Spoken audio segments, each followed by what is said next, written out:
Que el desafío climático no te pille por sorpresa. Asegúrate de llevar tu ticket para recorrer la Ruta 2030, el trayecto más desafiante de la humanidad en el último siglo.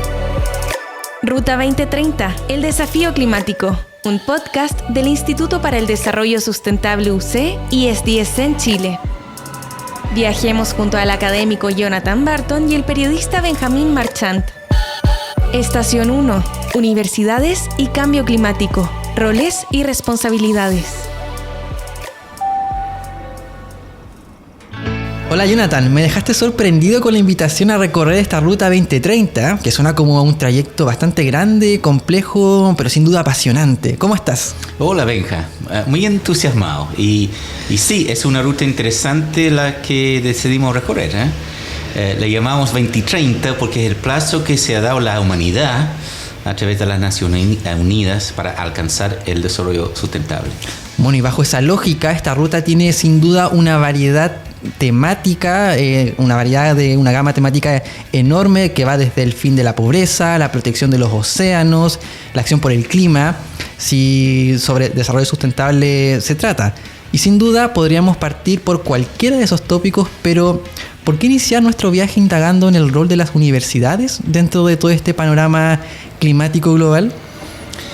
Bueno, yo creo que hay una idea generalizada que las universidades, todas las instituciones de educación superior están muy bien situadas para investigar fenómenos socioecológicos, como es el cambio climático.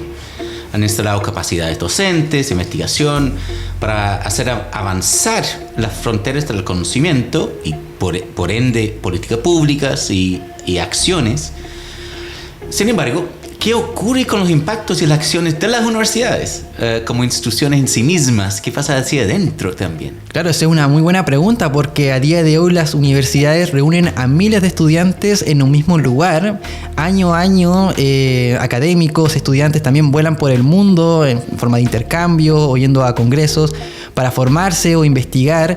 Y muchas universidades tienen alojamientos residenciales y funcionan como verdaderos pueblos o ciudades en sí mismas. Entonces, todas esas actividades van generando gases de efecto invernadero, residuos y más que pueden contribuir o no, en mayor o menor medida, al desafío climático. Exacto. Y durante muchos años las universidades han apoyado medidas de política pública en torno al cambio climático, han generado sistemas de investigación y evaluación para apoyar a otras organizaciones, como las empresas, a cambiar sus comportamientos y impactos. Sin embargo, también es necesario ejercer el llamado efecto demostración. A ver, ¿de qué se trata eso?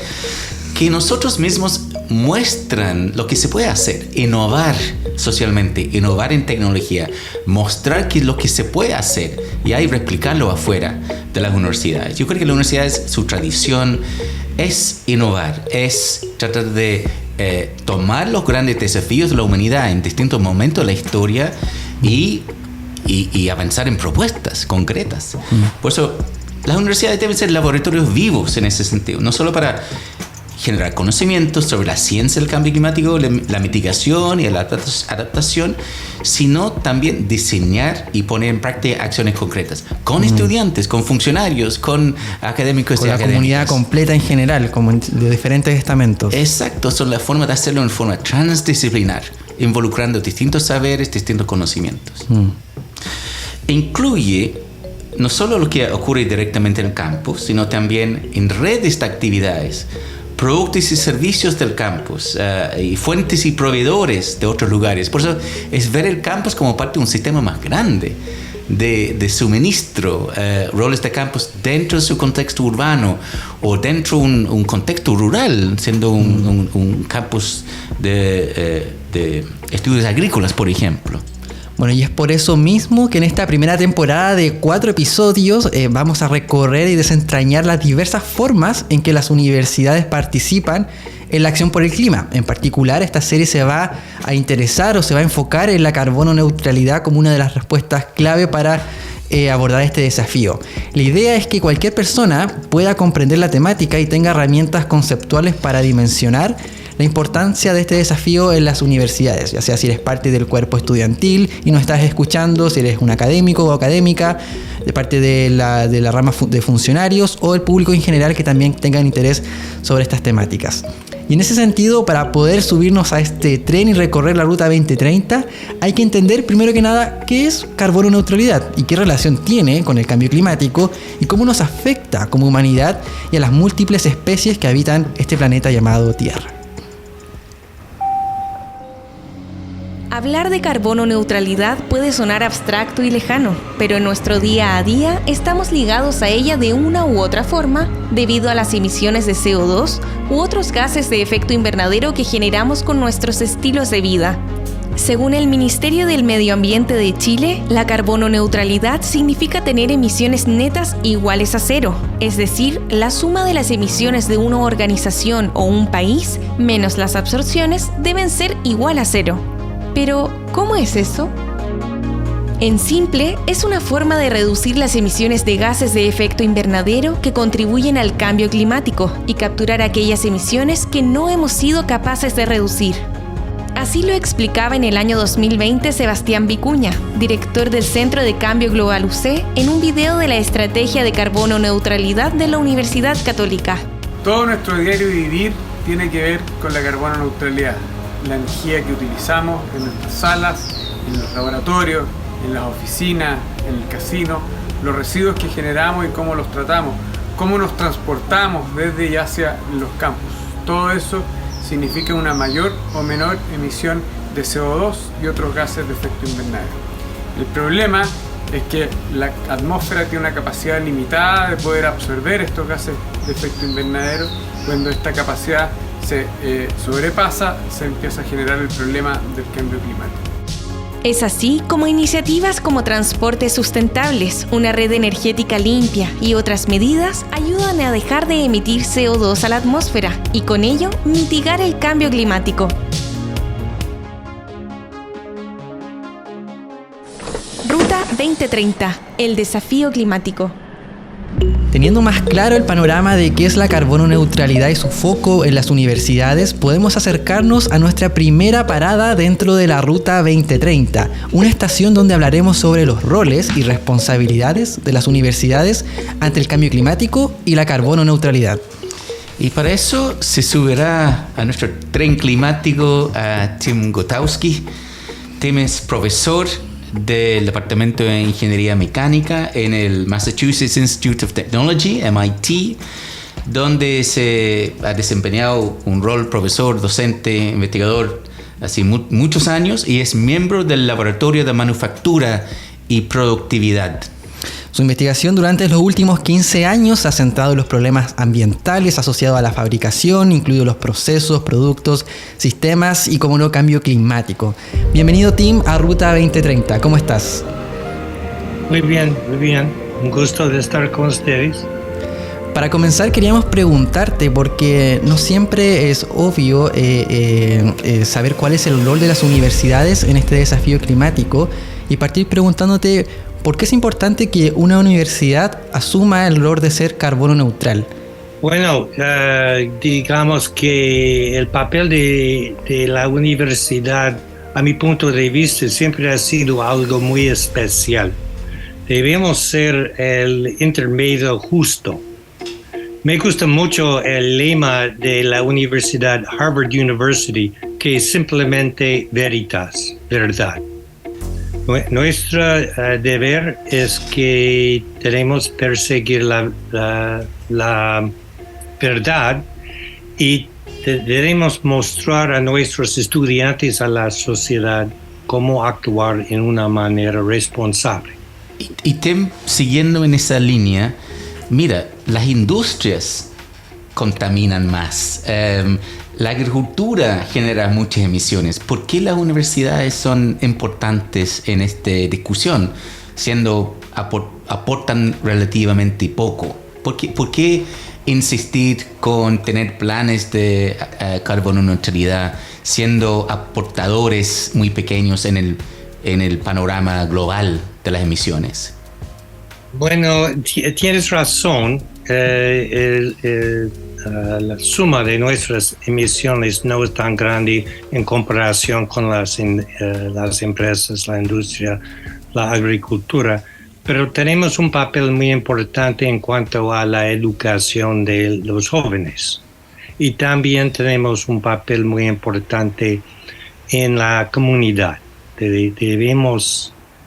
Es una oportunidad de liderar en este campo.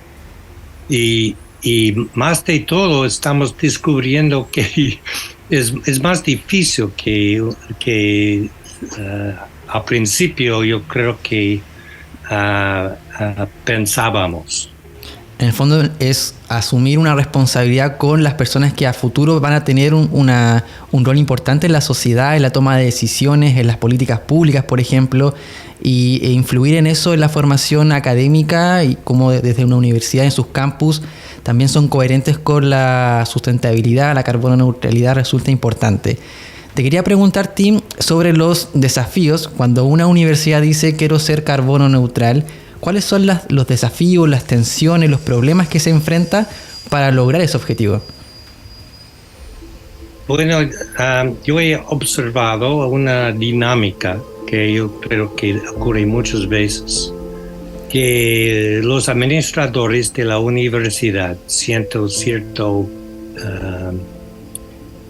pesa de las acciones de las otras universidades, de la opinión de la comunidad, de la pública. Entonces están motivados, ¿no? Motivados a hacer una buena obra. Entonces hace una declaración que vamos a llegar a neutralidad de carbono en tal fecha. Muchas veces a 2050. Pero a ese momento no han estudiado en mucha profundidad la consecuencia y el costo de esta aventura. Entonces, después de un tiempo, hacen sus deberes, se da cuenta que eso no es gratis, que eso va a costar algo y además como hay costos, habrá conflictos con otras ambiciones, otros aspectos de la misión de la universidad. Y tendrá que manipular esta situación. Requiere una cierta madurez, yo creo que, por toda la organización. Es un desafío al liderazgo para traer toda la comunidad a participar en estas decisiones y realizar que hay aspectos que van a doler. Y en términos de consumo de energía en una universidad compleja, grande, con mucha tecnología, como es el MIT, ¿cómo va el patrón? ¿Cómo las emisiones o el consumo de energía sigue aumentando? ¿La composición energética ha ido cambiando? ¿La eficiencia cambia? ¿Cuáles son los patrones en este momento? ¿Cuáles son los cambios? ¿Va a la baja el consumo? ¿Va al aumento de la eficiencia? ¿Qué ha cambiado últimamente y cuáles son las proyecciones en MIT, por ejemplo? A este momento estamos haciendo estudios de costo y beneficio sobre las acciones que tendríamos que tomar. Probablemente ahora, como tú sabes, la situación en MIT es que tenemos nuestra propia planta energética que utiliza gas natural. Eso no puede continuar. La solución más probable sería electrificación. Nosotros tenemos más de 190 edificios en MIT, en un lugar bastante pequeño, en 68 hectáreas. Entonces estamos en una situación muy urbano, se dice. Y a pesar de eso, tenemos yo creo que hay algo como 20 milas de infraestructura para traer la calefacción a los edificios, para traer la electricidad a los edificios, para traer la agua fría para el aire acondicionado. Todo eso representa no solamente un costo, pero una interrupción bastante en la vida en el campus. Tendremos que renovar toda la infraestructura del campus. Eso va a tomar años y yo estimo que ha de costar algo como $1,000 millones, algo alrededor de esto. En este momento no tenemos exactamente cuánto, y también hay otros, siempre estamos mirando otras oportunidades, quizás alguna tecnología, otra tecnología avanza rápido y podemos hacer un pivot. Tim, y en ese aspecto, ¿qué rol consideras que juega la tecnología, la innovación en lograr este objetivo de la manera más rápida posible, considerando también todo el contexto de cambio climático que vivimos? Y preguntarte si el rol de la tecnología y si solamente basta tecnología o también hay un elemento social o cultural necesario para hacer esos cambios. Bueno, hay mucha gente que dicen que tenemos toda la tecnología que ya necesitamos.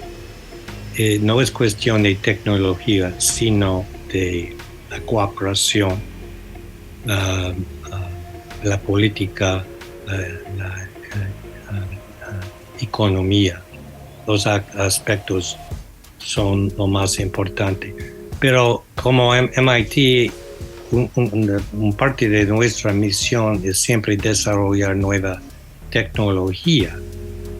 Vamos a continuar por este sendero, pero tenemos que hacer una pausa y reflexionar sobre nuestro papel en todo este problema. Y tenemos que preguntarnos a sí mismos, ¿somos un parte de la solución o un parte del problema? No hemos llegado, la verdad es que por mi parte yo creo que claro que tenemos mucha gente en MIT, algunos piensan así, otros así, allá, pero yo creo que en la versión oficial todavía no hemos enfrentado esta dimensión de que quizás nuestra misión está en conflicto con las ambiciones de bajar el uso de energía y las emisiones de carbono. Entonces, eso es una discusión muy seria que tiene que hacer, pero toma tiempo. Una organización no puede cambiar en un instante. Entonces, poco a poco estamos hablando y se da cuenta de qué complicado es la situación. Y si me puede dar un par de ejemplos, por ejemplo, desde la docencia, nuevos cursos para cambiar el pensamiento de los estudiantes, y también cambios tecnológicos que han hecho con edificios, con proyectos de créditos de carbono, por ejemplo. ¿Cuáles son las medidas que han tomado en docencia, en investigación y también en la misma infraestructura de la universidad? Bueno, dicen que donde hay humo hay incendio. Y hay mucha acción aquí. Recién repasé la lista de cursos. Ahora ofrecimos un minor para los undergraduates. Pregrado, sí, claro. En sostenibilidad. Y ahora hay 125 clases en 27 departamentos que califican para este certificado. Entonces hay mucha acción. Al inicio del programa hablábamos de qué es lo que implicaba ser carbono neutrales para una comunidad universitaria. Estábamos hablando de que implica un cambio en la forma en que nos transportamos, si es que es a través de bicicleta o automóvil, con el uso de combustibles fósiles, si a través de metro o tren. También del uso de la energía que le damos a las salas de clases, la calefacción, los manejos de residuos, en fin, como son varias aristas que impactan el día a día de los estudiantes, académicos, funcionarios. Y desde tu perspectiva, dado que en el MIT, como nos decías, hay harta acción, ¿qué consejos le podías dar como a universidades latinoamericanas que están recién partiendo con este desafío?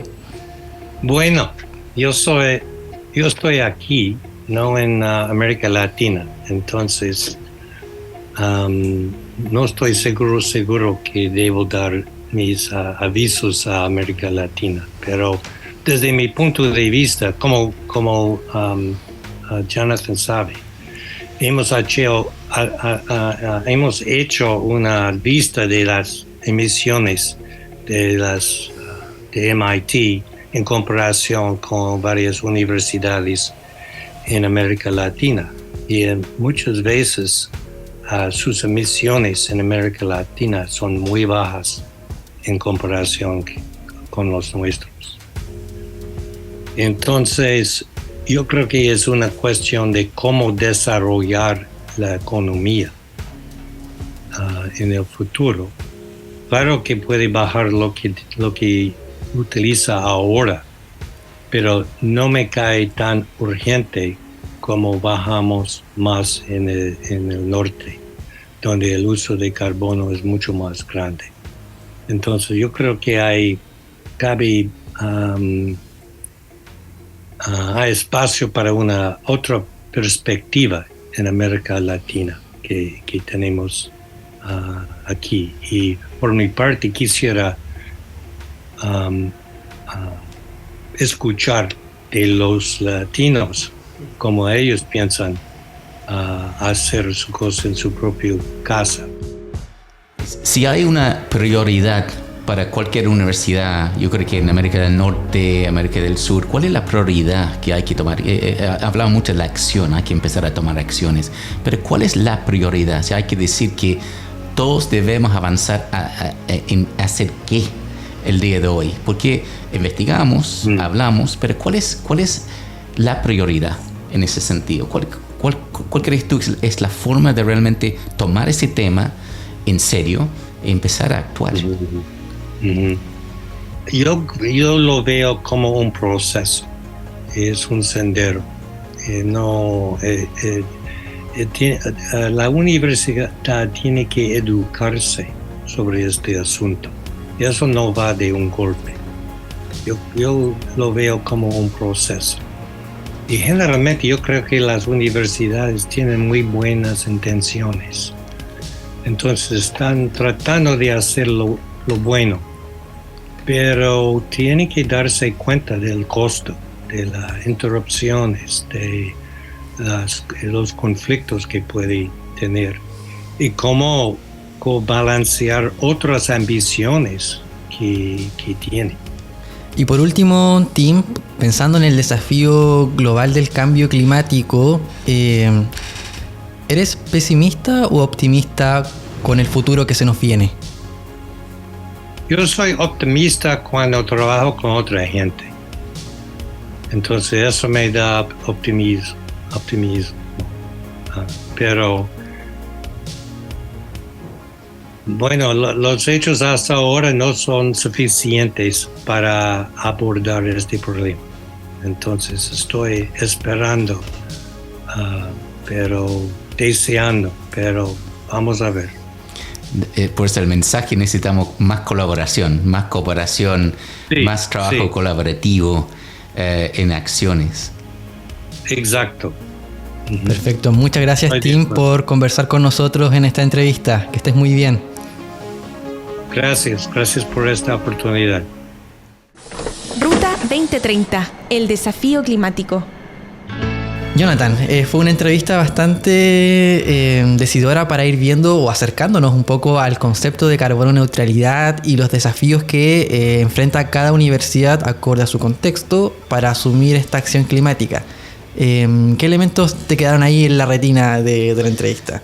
Yo creo que la diversidad de universidades que hay, las instituciones de educación superior en general, hay una gran diversidad en términos de número de estudiantes, en términos climáticos, dónde están localizados, si requieren más calefacción, enfriamiento. Hay una gran diversidad. Hay universidades con un campus, otro con múltiples campus en varios países hasta. Pues hay una gran diversidad de tipos de institución y también necesitamos planes de acción según el contexto de cada uno. Y es que el tema apuntaba esa necesidad de ver diversidad. Y otra cosa me tomo de la conversación son los conflictos. Porque es una cosa decir que hacemos carbono neutral, bueno, eso se va a costar $1.000 millones. Hay otras necesidades también, por ejemplo, como la posibilidad de tener becas para incluir estudiantes, de diversificar, de más inclusión social. O hay desafíos en términos del gasto. Y las prioridades. Y las prioridades. Y obviamente, como el tercer punto que tomaría es que es un camino. No podemos cambiar un campus construido durante un siglo, 2 siglos, y pensar que lo vamos a cambiar esa infraestructura que fue diseñado para energía fósil. En otra época. En otra época, nosotros mismos tenemos edificios de patrimonio.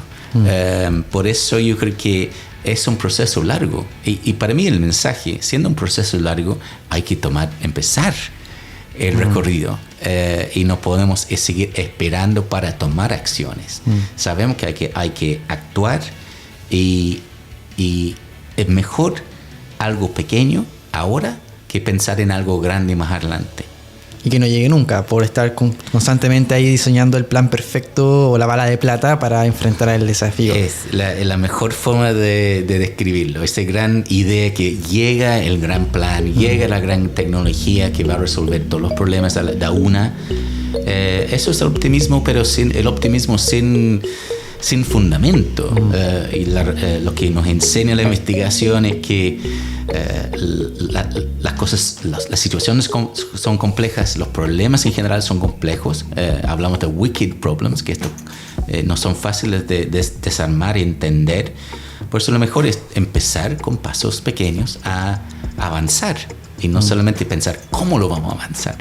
Bueno, y en ese aspecto rescato más que nada lo que hablaba sobre la tecnología. Como nos decía, la tecnología ya está. O sea, con el avance que tiene la humanidad a día de hoy en ciertas materias, perfectamente podríamos hacer frente a un montón de desafíos climáticos que existen. El punto, decía él, era otro, como está la parte más social o cultural de empujar, tomar estas decisiones difíciles, priorizar frente a ciertos temas y jugar con los roles e intereses de diferentes también actores dentro de la sociedad.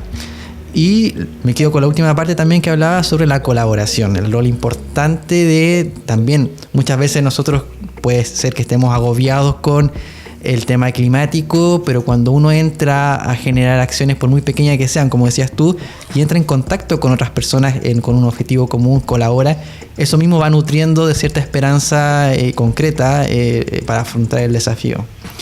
Sí, totalmente. Y yo creo que es importante recalcar que las universidades llevan muchas décadas participando en investigación sobre el cambio climático como fenómeno.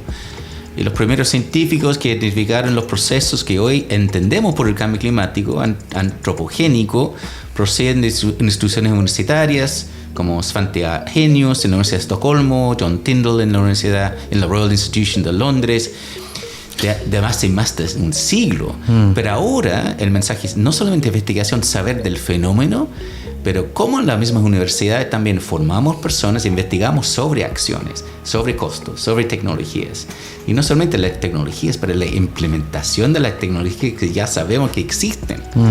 estos cambios. Bueno, y de hecho, como desde a finales de los años 80 ya se empezó a tomar conciencia de la amenaza del cambio climático en sí, con las reuniones anuales de la Conferencia de las Partes, las COP, las famosas COP, y los trabajos del Grupo Intergubernamental de Expertos sobre el Cambio Climático, el IPCC. Y las universidades han ido convirtiendo o poniendo el foco en el desarrollo de la ciencia y también en respuestas frente a esta creciente amenaza. Sí, el trabajo del IPCC en particular ha sido impulsado por cientos de científicos de todo el mundo que publican sus trabajos cada pocos años en los informes de la evaluación del IPCC.